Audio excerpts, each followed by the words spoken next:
Minute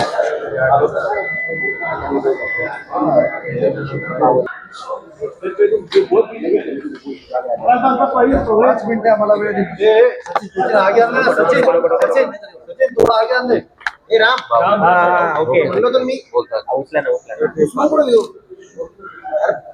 okay आता खाली ready का सर कल्याण डोंबिवली बिनविरोध उमेदवार निवडून आले आणि तिथं खूप जास्त प्रेशर आणि पैशाचा वापर झाला असं सांगत मनसे आता कोर्टात जात आहे आणि या सगळ्या विरोधात दाद मारणार. ज्यांना ज्यांना जिथं जायचं तिथं त्यांना जाण्याचा अधिकार आहे.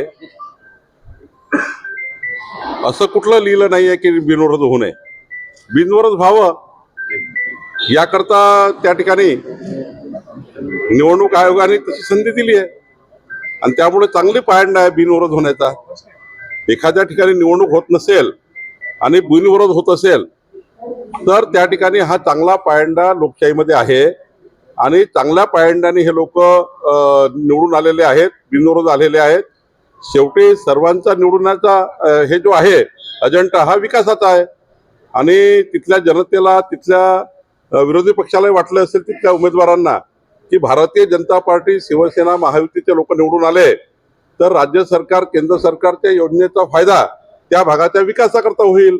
आणि मग असं कुठं लिहिलं नाहीये की बिनविरोध होऊ नये.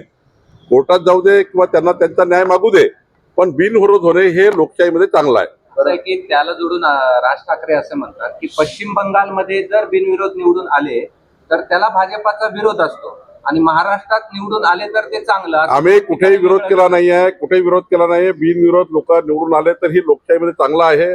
अनेक सरपंच बिनविरोध होतात, अनेक ठिकाणी नगरसेवक बिनविरोध होतात, अनेक सरपंच या राज्यामध्ये बिनविरोध झालेले आहेत. अनेक ठिकाणी मोठ्या मोठ्या ग्रामपंचायतीमध्ये बघा तुम्ही त्या ठिकाणी 3-3, 4-4 वेळा बिनविरोध होतात. बिनविरोध झाला म्हणजे काय झालं? त्यात काही नियमाच्या बाहेर आहे का, की आयोगाच्या नियमाच्या बाहेर आहे, की आयोग त्याला मान्यता नाही आहे? बिनविरोध उलट चांगला आहे लोकशाहीमध्ये. बरं, ठाकरे आणि सभा हे एक नातं होतं, मात्र यंदा हे दोन्ही ठाकरे बंधू शाखा भेटीवर भर देताना पाहायला मिळतं, सभा होताना दिसत नाही. असं आहे की सभेला गर्दी होतं पण मतं मिळत नाही. आता शाखामध्ये जाईल त्या ठिकाणी मला माहित नाही शाखा आहे की नाही आहे. आता शाखाही एकनाथ शिंदेकडे चालल्या गेल्या आहेत, त्यामुळे शिंदेजीकडे शिवसेनेच्या शाखाही गेल्या आहेत. शाखाही आता उपलब्ध नाही आहेत. तर मला वाटतं त्यांनी प्रचार करावा, शाखेत जावं, सभा घ्याव्या, हा त्यांचा अधिकार आहे. पण मला एवढं नक्की कळतं की मुंबई आणि महाराष्ट्राची जनता आता डेव्हलपमेंटच्या बाजूने उभी आहे, डेव्हलपमेंटच्या विकासाच्या बाजूने उभी आहे. विकसित महाराष्ट्राचा संकल्पाच्या बाजूने जनता उभी आहे.